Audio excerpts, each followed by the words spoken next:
বিসমিল্লাহির রহমানির রহিম। ঢাকা শিক্ষা board laboratory school and college কর্তৃক আয়োজিত বিশেষ অনলাইন ক্লাসে তোমাদের স্বাগত।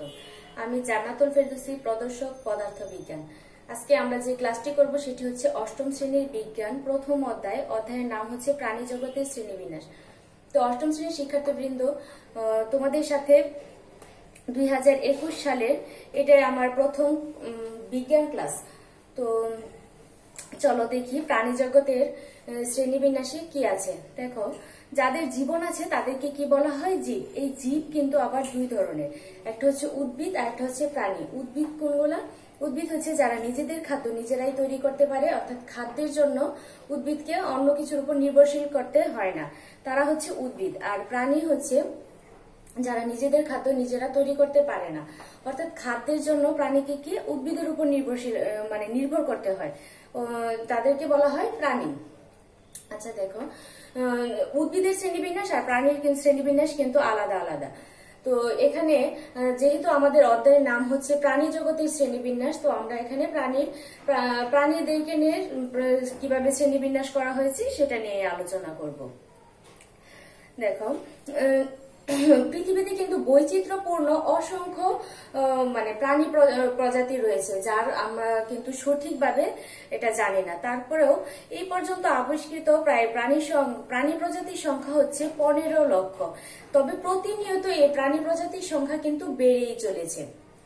এখন যদি প্রাণীর গঠন প্রকৃতি সম্বন্ধে যদি জ্ঞান অর্জনের জন্য কেউ হায়ার স্টাডি করে, তখন সেক্ষেত্রে কিভাবে সে এটা জানবে, কিভাবে করবে, সেই জন্যই কিন্তু প্রয়োজন হয় শ্রেণীবিন্যাস।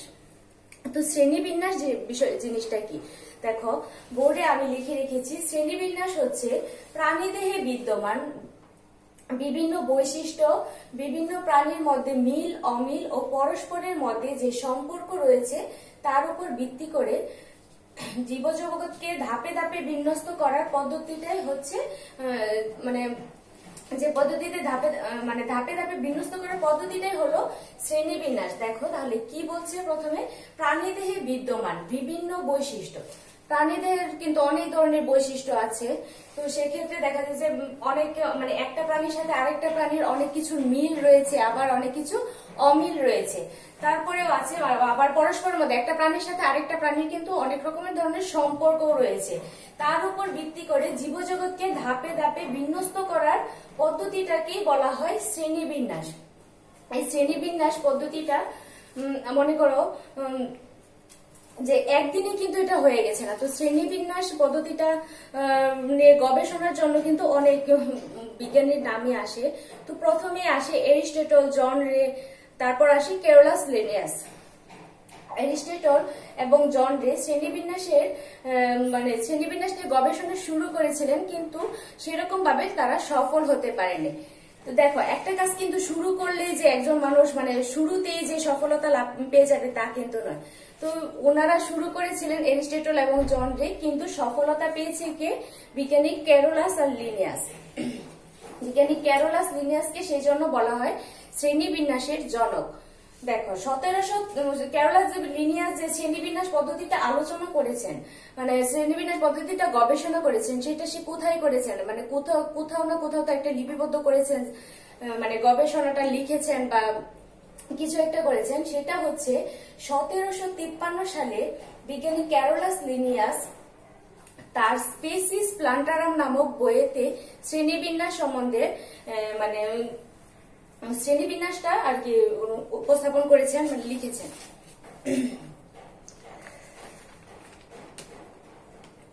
দেখো, ক্যারোলাস লিনিয়াসকে কিন্তু বলা হয় শ্রেণীবিন্যাসের জনক। তো ক্যারোলাস লিনিয়াস কি ছিলেন? ক্যারোলাস লিনিয়াস ছিলেন সুইডিশ প্রকৃতি বিজ্ঞানী। ক্যারোলাস লিনিয়াস কি ছিলেন? একজন প্রকৃতি বিজ্ঞানী। তিনি কিন্তু শ্রেণীবিন্যাসের জনক। তাহলে দেখো, শ্রেণীবিন্যাসের প্রয়োজনীয়তাটা কি? শ্রেণীবিন্যাসের মাধ্যমে আমরা কেন প্রয়োজন শ্রেণীবিন্যাস? শ্রেণীবিন্যাসটা প্রয়োজন এই জন্যই যে শ্রেণীবিন্যাসটা জানা থাকলে আর কি এই যে 15 লক্ষ প্রজাতির প্রাণী, এরা মানে তোমরা পরে একটা হঠাৎ করে একটা প্রাণী দেখলে নতুন, কিন্তু এই প্রাণীটার তুমি নাম টাম জানো না, এটা কিন্তু এটা সম্বন্ধে তুমি জানতে চাচ্ছ, তাহলে এটা তুমি কোথা থেকে জানবে? এই শ্রেণীবিন্যাসের মাধ্যমে কিন্তু আমরা সেটা জানতে পারবো। তো শ্রেণীবিন্যাস কেন প্রয়োজন? শ্রেণীবিন্যাসের প্রয়োজনীয়তাটা হচ্ছে 1 নম্বরে আছে বিজ্ঞানসম্মত উপায়ে অল্প পরিশ্রমে অল্প সময়ে সকল উদ্ভিদ ও প্রাণী সম্বন্ধে জানা যায়। 1 নম্বরটা কি? মানে বিজ্ঞানসম্মত উপায়ে অল্প পরিশ্রম। আচ্ছা দেখো, ডিকশনারি তোমরা সবাই দেখেছো, বাংলা ডিকশনারি আছে, ইংরেজি ডিকশনারি আছে। হঠাৎ করে যদি একটা ওয়ার্ডের মানে ইংলিশ একটা ওয়ার্ড তুমি পড়েছো, কিন্তু এটার অর্থ তুমি জানো না, তোমার এখন এটা জানতে ইচ্ছা করছে এটার অর্থটা কি, তাহলে তুমি ডিকশনারি থেকে বের করবে। তাহলে তুমি কিভাবে বের করবে? পুরা প্রথম থেকে শুরু করে কি শেষ পর্যন্ত যাবে? তা কিন্তু না। তুমি কি করবে, ওই ওয়ার্ডের ফার্স্ট লেটারটা কি আছে সেখানে যাবে, তারপর সেকেন্ড লেটারটা দেখে তুমি ওইভাবে খুঁজে খুঁজে বের করবে। তো শ্রেণীবিন্যাসও এরকম একটা জিনিস যে যেখানে বেশ কয়েকটা পর্ব মেরুদণ্ডী এবং অমেরুদণ্ডী প্রাণী নিয়ে পর্বে ভাগ করা হয়েছে। তুমি একটা ওই প্রাণীর যদি তুমি প্রাণীটা সম্বন্ধে জানতে চাও, তার একটা কিছু বৈশিষ্ট্য দেখলেই তুমি বুঝতে পারবে যে এই পর্বে আছে, তাহলে ওই পর্বটা পড়লে তুমি কিন্তু ওই প্রাণীটা সম্বন্ধে জেনে যেতে পারছো। তাহলে কি বিজ্ঞানসম্মত উপায়ে অল্প পরিশ্রমে অল্প সময়ে সকল উদ্ভিদ ও প্রাণী সম্বন্ধে জানা যায়। 2 নম্বর হচ্ছে প্রাণীকুলের মধ্যে পারস্পরিক সম্পর্কের বিভিন্ন তথ্য জানা যায়। একটা প্রাণীর সাথে আরেকটা প্রাণীর যে বললাম না যে একটা সম্পর্ক আছে, মানে অনেকের সাথে অনেক প্রাণীর সাথে অন্য প্রাণীর সম্পর্ক আছে, সেটা সম্বন্ধেও মানে জানা যায়। 3 নম্বর হচ্ছে বিভিন্ন প্রাণীর মধ্যে মিল ও অমিল সম্বন্ধে জানা যায়। মনে করো একটা প্রাণীর সাথে আরেকটা প্রাণীর কি কি মিল আছে সেটাও তোমরা জানতে পারবে, একটা প্রাণীর সাথে আরেকটা প্রাণীর কি অমিল আছে সেটাও তোমরা জানতে পারবে। এই কিসের সাহায্যে জানতে পারবে? এই শ্রেণীবিন্যাসের সাহায্যে। আচ্ছা দেখো, এই শ্রেণীবিন্যাসটা কিন্তু একটা আন্তর্জাতিক পদ্ধতি। তো এখানে যেহেতু উদ্ভিদ আর প্রাণীর শ্রেণীবিন্যাস কিন্তু দুইটাই করা আছে, ওখানে যদি তোমরা উদ্ভিদের শ্রেণীবিন্যাসটা জানতে চাও, ওই উদ্ভিদের শ্রেণীবিন্যাসটা করা হয় ICBN হচ্ছে ইন্টারন্যাশনাল কোড অফ বোটানিক্যাল নোমেনকালচার, মানে আন্তর্জাতিক পদ্ধতিতে এটা হচ্ছে উদ্ভিদের শ্রেণীবিন্যাস। আর ICZN হচ্ছে international code of zoological nomenclature, এটা হচ্ছে প্রাণীকুলের শ্রেণীবিন্যাসের আন্তর্জাতিক পদ্ধতি। ঠিক আছে, দেখো শ্রেণীবিন্যাসের কিন্তু মানে কিভাবে শ্রেণীবিন্যাসটা করা হয়েছে, শ্রেণীবিন্যাসের কিন্তু 7টা ধাপ আছে। চলো এখন আমরা এই 7টা ধাপ দেখি। দেখো শ্রেণীবিন্যাসের কিন্তু 7টা ধাপ আছে। তো 7টা ধাপের মধ্যে কি কি আছে বাংলায় প্রথমে বলতেছি। বাংলায় হচ্ছে প্রথম হচ্ছে জগৎ, বিভাগ, শ্রেণী, বর্গ, গোত্র, গণ, প্রজাতি। তো 7টা ধাপের প্রথম ধাপটার নাম হচ্ছে জগৎ, তারপর হচ্ছে বিভাগ, তারপর হচ্ছে শ্রেণী, তারপর হচ্ছে বর্গ, গোত্র, গণ, প্রজাতি। তো জগৎকে ইংলিশে মানে বলা হয় কিংডম, বিভাগ হচ্ছে ফাইলাম, শ্রেণী হচ্ছে ক্লাস, বর্গ হচ্ছে অর্ডার, গোত্র হচ্ছে ফ্যামিলি, গণ হচ্ছে জেনাস, আর প্রজাতি হচ্ছে স্পেসিস।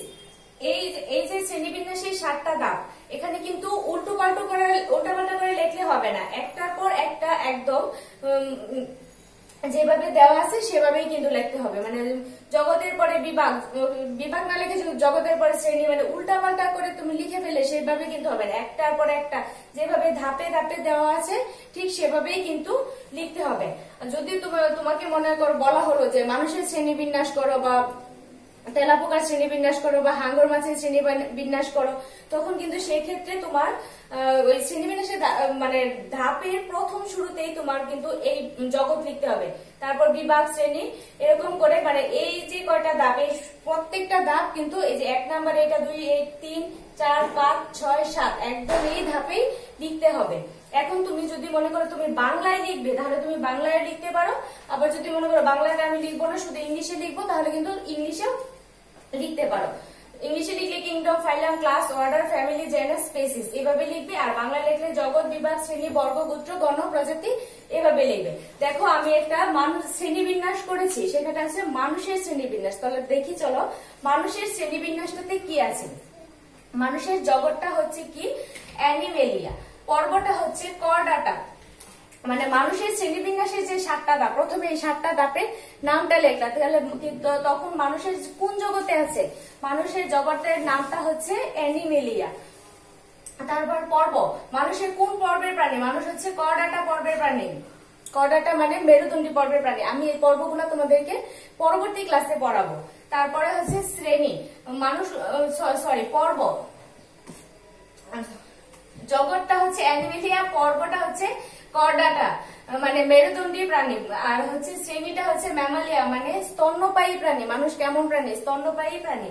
বর্গটা হচ্ছে প্রাইমেটস, গোত্রটা হচ্ছে হুমুনিডিয়া, আর গণ হচ্ছে হুমু এবং প্রজাতি হচ্ছে হুমু সেপিয়েন্স। তাহলে দেখো এখানে যে শ্রেণীবিন্যাসের 7টা ধাপ যে আমরা লিখেছি না, সেক্ষেত্রে কিন্তু সবচেয়ে বড় ধাপটা হচ্ছে জগৎ, সবচেয়ে বড়। শ্রেণীবিন্যাসের 7টা ধাপে সবচেয়ে বড় ধাপটা হচ্ছে জগৎ বা কিংডম, আর সবচেয়ে ছোট ধাপ হচ্ছে কি? প্রজাতি। সবচেয়ে ছোট হচ্ছে প্রজাতি। তো যদি তোমাদেরকে এরকম প্রশ্ন করে শ্রেণীবিন্যাসের সবচেয়ে বড় মানে বড় ধাপ কোনটা, তাহলে তোমরা কিন্তু ইজিলি লিখতে পারবে সবচেয়ে বড় ধাপ হচ্ছে জগৎ, আর সবচেয়ে ছোট ধাপ হচ্ছে স্পেসিস বা প্রজাতি। তো দেখো যে মানুষের শ্রেণীবিন্যাসে মানুষের প্রজাতিটা কি? Homo sapiens. দেখো আমি কিন্তু এখানে মানুষের শ্রেণীবিন্যাসটা লিখেছি, কিন্তু দেখো এই যে প্রত্যেকটা অ্যানিমেলিয়া, করডাটা, ম্যামালিয়া, প্রাইমেটস, হুমুনিড এগুলোর কোনোটা নিচে কিন্তু এরকম একটা দাগ দেয়নি, মানে নিচে আন্ডারলাইন করিনি। কিন্তু এই গণের শ্রেণীবিন্যাস গণ নামের নিচে কিন্তু আমি আন্ডারলাইন করেছি। আর তারপর আবার এই প্রজাতির ক্ষেত্রেও কিন্তু আমি দুইটাকে আলাদা আলাদা ভাবে আন্ডারলাইন করেছি, হোমো সেপিয়েন্স কে। এটা কেন? ওই যে বললাম না যে এই শ্রেণীবিন্যাস পদ্ধতিটা করেছেন কে? বিজ্ঞানী ক্যারোলাস লিনিয়াস। সে তো মনে করো যে যেভাবে করেছে তার একটা মানে সে একটা পদ্ধতি অবলম্বন করেছে, তার পদ্ধতি অনুসারে যে মানে একটা পদ্ধতির কিছু কিন্তু নিয়ম আছে। তো সেই নিয়ম অনুযায়ী গণের নামের নিচে একটা আন্ডারলাইন করতে হবে এবং প্রজাতির নামের নিচেও কিন্তু আলাদা আলাদা ভাবে দুইটা আন্ডারলাইন করতে হবে। আর প্রজাতির নামের প্রথম অক্ষরটা হবে মানে গণের নামের প্রথম অক্ষরটা হবে বড় হাতের। প্রজাতির ক্ষেত্রে গণ এর নামের প্রথম অক্ষরটা হবে বড় হাতের এবং পরবর্তী অক্ষরটা ছোট হাতের দিয়ে মানে স্মল লেটারই শুরু করবে, কিন্তু দুটাতে আলাদা আলাদা ভাবে দাগ দিতে হবে। এটা হচ্ছে দ্বিপদ নামকরণ, মানে ক্যারোলাস লিনিয়াস কিন্তু যে পদ্ধতিতে শ্রেণীবিন্যাসটা করেছে তাকে দ্বিপদ নামকরণ বা দ্বিপদ বৈজ্ঞানিক নামকরণ পদ্ধতি বলা হয়। তো সেই ক্ষেত্রে যে নিয়মটা আছে সেই নিয়মের ক্ষেত্রে কিন্তু এটা আছে। দ্বিপদ নামকরণের নিয়মাবলী আমরা দেখব। আগে দেখি দ্বিপদ নামকরণ জিনিসটা কি বা বৈজ্ঞানিক নামকরণ কি। দেখো বিজ্ঞানী ক্যারোলাস লিনিয়াস যেভাবে মনে করো শ্রেণীবিন্যাস পদ্ধতিটা আলোচনা করেছেন, মানে যে পদ্ধতি অনুসারে, সেটা হচ্ছে দ্বিপদ নামকরণ। ক্যারোলাস লিনিয়াস সর্বপ্রথম কি করছে? প্রজাতির বৈশিষ্ট্য চিহ্নিতকরণ, বৈশিষ্ট্যগুলা কি করছে? চিহ্নিত করছে এবং দ্বিপদ বা দুইটা অংশে এই বৈশিষ্ট্যটাকে নামকরণ প্রথা প্রবর্তন করেন। মানে প্রজাতির বৈশিষ্ট্যটা চিহ্নিত করছে প্রথমে, করার পরে দ্বিপদ বা দুই অংশ বিশিষ্ট নামকরণ প্রথা প্রবর্তন করছে। তাহলে দ্বিপদ নামকরণের কি? একটি জীবের বৈজ্ঞানিক নামের, দেখো এই যে একটা প্রজাতির নামটা আমি লিখছি, এটা কি? Homo sapiens. মানুষের শ্রেণীবিন্যাস যে আমরা করছি, তাহলে এই যে এই প্রজাতিটা কি? হোমো সেপিয়েন্স হচ্ছে মানুষের বৈজ্ঞানিক নাম। তুমি যদি শ্রেণীবিন্যাসের মানে বই, তুমি যে বললাম না দুইটা পদ্ধতি আছে, ICBN আর ICZN, তুমি সেখানে যায় যদি তুমি মানুষ সম্বন্ধে মানুষের বৈশিষ্ট্যগুলো জানতে চাও, তুমি কিন্তু মানুষ লিখে যদি সার্চ করো সেখানে কিন্তু তুমি পাবে না। তখন তোমাকে কি লিখতে হবে? Homo sapiens. এটা হচ্ছে মানুষের বৈজ্ঞানিক নাম। তাহলে বৈজ্ঞানিক নাম অনুসারেই কিন্তু ওই মানে তুমি উদ্ভিদ ও প্রাণীকে আলাদা আলাদা ভাবে উদ্ভিদ ও প্রাণী সম্বন্ধে জানতে পারবে। তাহলে দেখো একটা জীবের বৈজ্ঞানিক নামের কয়টা অংশ থাকে? এই যে দেখো একটা যে মানুষের বৈজ্ঞানিক নামের কয়টা অংশ আছে? দুইটা অংশ আছে। এই যে হোমো আর একটা হচ্ছে সেপিয়েন্স, দুইটা আলাদা আলাদা। একটা হচ্ছে গণের নাম আর একটা হচ্ছে প্রজাতির নাম। আর পরে ওই টোটালটাই হচ্ছে প্রজাতি, মানে বৈজ্ঞানিক নামটা হচ্ছে বৈজ্ঞানিক নামের দুইটা অংশ, একটা হচ্ছে গণের নাম, একটা হচ্ছে প্রজাতির নাম। তাহলে এই টোটালটাই হচ্ছে এই প্রজাতির যে নামটা, এই টোটালটাই হচ্ছে মানুষের বৈজ্ঞানিক নাম। মানুষ বা তেলাপোকা মানে যাই বলো, ওইরকম সব ক্ষেত্রেই কিন্তু দুইটা আলাদা আলাদা, একটা হচ্ছে গণের নাম, একটা প্রজাতির নাম, এই দুইটা অংশ নিয়েই হচ্ছে বৈজ্ঞানিক নাম থাকে। তাহলে কি একটা জীবের বৈজ্ঞানিক নামের কয়টা অংশ থাকে? দুইটা অংশ থাকে। প্রথম অংশটি হচ্ছে গণের নাম। প্রথম অংশটা কি? যে এটা কিন্তু একটা বৈজ্ঞানিক নাম। তো প্রথম অংশটা হচ্ছে গণের নাম, আর দ্বিতীয় অংশটা হচ্ছে কি? প্রজাতির নাম। এরূপ দুটি পদ নিয়ে গঠিত, গণ একটা পদ, প্রজাতি একটা পদ, এরূপ দুটি পদ নিয়ে গঠিত নামকেই বলা হয় দ্বিপদ নাম বা বৈজ্ঞানিক নাম। ঠিক আছে, দ্বিপদ নামের আরেকটা সংজ্ঞা আমি বলতেছি, সেটা হচ্ছে জীবের নামকরণের আন্তর্জাতিক নিয়ম অনুসারে। ওই যে আন্তর্জাতিক নিয়ম কি কি বললাম? ICBN বা ICZN। উদ্ভিদের ক্ষেত্রে হচ্ছে ICBN মানে international code of botanical nomenclature, আর প্রাণীর ক্ষেত্রে হচ্ছে ICZN international code of zoological nomenclature. তাহলে দেখো এখানে বলতেছি কি দ্বিপদ নামকরণের যে একটা মানে একটু বেটার সংজ্ঞা আর কি আগেরটার চেয়ে, সেটা হচ্ছে জীবের নামকরণের আন্তর্জাতিক নিয়ম অনুযায়ী, ওই যে ওই দুইটা নিয়ম, আর জীবের নামকরণের আন্তর্জাতিক নিয়ম অনুযায়ী গণ ও প্রজাতির নামের দুটি পদ ব্যবহার করে।